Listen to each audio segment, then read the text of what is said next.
round of international updates, and this is big.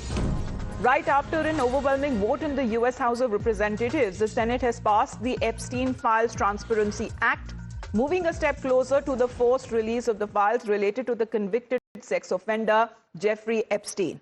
And to this, there has been a statement that has also come in from the President of the United States, who has urged the release of these files. Now, this is a big development that has now happened, as the House that was earlier scheduled to vote to force the release of the records amassed by federal prosecutors during the sex trafficking investigation and prosecution of Jeffrey Epstein and his accomplice as well.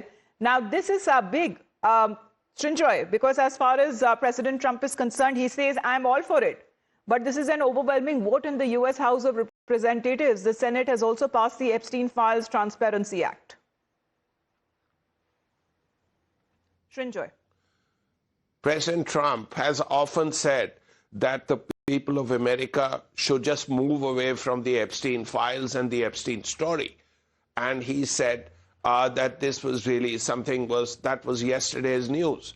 But it must be remembered that so far action has been taken against people who were part of this trafficking in underage women. And they are both only 2 men have been punished for this. And as it happens, they are both British. One, of course, is Andrew Mountbatten Windsor, brother of the King of Britain, and the other is Peter Mandelson, a British politician and diplomat. On the other side of the Atlantic, there have been no cases, no one has been punished.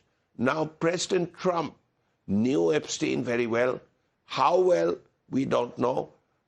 Whether there were meetings with underage women, we don't know. Okay. These are just charges so far. But we've seen the confrontation that also happened between President Trump and a reporter there, saying that this is nothing but a Democrat hoax. But years after Epstein died in his New York prison cell, the public has gotten its hands on many records related to the disgraced financier and his alleged child sex trafficking ring.